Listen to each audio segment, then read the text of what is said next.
नमस्कार दोस्तों, आपका हमारे मोटिवेशनल प्रिंस जी यूट्यूब चैनल पर स्वागत है। दोस्तों, कई बार जब लोग जीवन में काम करना शुरू करते हैं तब उन्हें बहुत ज़्यादा दर्द होता है, तकलीफ़ होती है, उन्हें बहुत ज़्यादा मेहनत करना पड़ता है और ये बात उनसे बर्दाश्त नहीं हो पाती है। उनका शरीर जवाब दे देता है और वो उस काम को छोड़कर किसी और तरकीब से सफल होने का प्रयास करते रहते हैं। लेकिन याद रखिएगा, इस प्रकार से कोई भी व्यक्ति जीवन में सफल नहीं हो पाता है। याद रखिएगा कि सफलता का मार्ग मेहनत, दर्द और तकलीफ से होकर गुजरेगा और यह दर्द आपको सहना ही पड़ेगा। तो इसके लिए आप हमेशा तैयार रहिए। तो चलिए इस बात को एक कहानी के माध्यम से समझते हैं। एक बार एक मूर्तिकार अपनी छीनी और हथौड़ी से एक पत्थर को भगवान की मूर्ति का आकार देने का प्रयास कर रहा था। जैसे ही वह छीनी पर अपना हथौड़ा चलाता, वह पत्थर चिल्लाने लगता और कहने लगता कि ये क्या कर रहे हो, मुझे इतना क्यों मार रहे हो, मुझे बहुत दुख हो रहा है, तकलीफ हो रही है, पीड़ा हो रही है, मुझे अपने हाल पर छोड़ दो और यहाँ से चले जाओ। मूर्तिकार ने उस पत्थर से कहा, मुझे बहुत अच्छे से पता है कि तुम्हें बहुत ज़्यादा दर्द हो रहा है, तकलीफ़ हो रही है और तुम बहुत ही ज़्यादा पीड़ा में हो। लेकिन यदि आज तुमने इस दर्द को नहीं सहा, इस तकलीफ़ को नहीं सहा, तो जीवन भर तुम यहीं इसी प्रकार से पड़े रहोगे।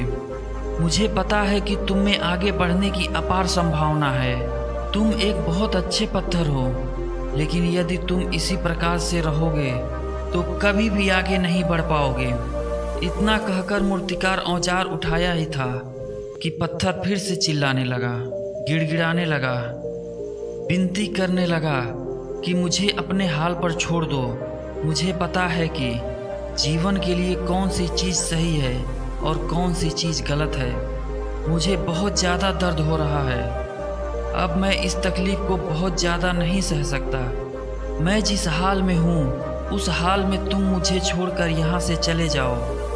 उस मूर्तिकार ने फिर से उस पत्थर को समझाने की कोशिश की, ज़्यादा अधीर मत बनो और अपने सब्र को बनाए रखो। थोड़ी देर और इस दर्द को सहो। यदि इस दर्द को सह लिया तो मैं भगवान की मूर्ति के रूप में तुम्हारी स्थापना कराऊंगा और फिर दूर दूर से लोग आकर तुम्हारी पूजा करेंगे और पंडित लोग तुम्हारी सेवा करेंगे। लेकिन पत्थर ने उस मूर्तिकार की एक भी नहीं मानी और वह चिल्लाता रहा और अपनी बात पर अड़ा रहा। मूर्तिकार ने उस पत्थर को समझाने की बहुत कोशिश की, लेकिन वो पत्थर नहीं माना। अब मूर्तिकार भी थक चुका था और वह उस पत्थर को छोड़कर आगे बढ़ गया और थोड़ी ही दूर जाकर देखा कि एक और बहुत ही अच्छा पत्थर वहाँ पड़ा हुआ है। उसने छीनी और हथौड़ी उठाई और उस पत्थर को मूर्ति बनाने के लिए वो तैयार हो गया। मूर्तिकार ने छीनी और हथौड़ी का वार दूसरे पत्थर पर जारी रखा। दूसरे पत्थर को भी दर्द हुआ, तकलीफ उसे भी हुई, लेकिन उस पत्थर ने बर्दाश्त कर लिया और देखते ही देखते थोड़ी समय बाद उस पत्थर ने भगवान की मूर्ति का रूप धारण कर लिया। थोड़ी दिन बाद उस मूर्ति की एक मंदिर में स्थापना हो गई।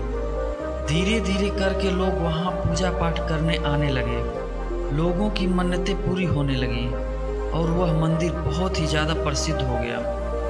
अब धीरे धीरे करके दूर दूर के गांव से लोग वहाँ पूजा पाठ करने आने लगे।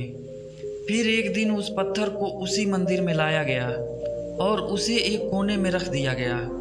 अब लोग आते और उस पत्थर पर नारियल फोड़ते। ये कोई और पत्थर नहीं बल्कि वही पत्थर था जिसने दर्द नहीं सहा था। अब वो पत्थर मन ही मन बहुत ज़्यादा पछता रहा था, दुखी हो रहा था और अपने आप से कह रहा था कि काश मैंने उस दिन उस दर्द तकलीफ को सह लिया होता तो लोग आज मेरी भी पूजा करते।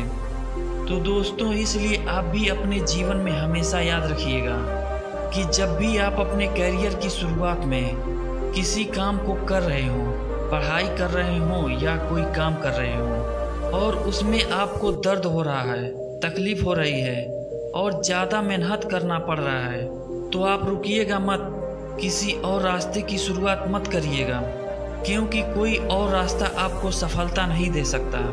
आपको उस दर्द को, उस तकलीफ को सहना ही होगा, और उस दर्द, उस तकलीफ को सहकर आप ज़्यादा मजबूत बनेंगे, और तभी आप अपने जीवन में आगे बढ़ पाएंगे।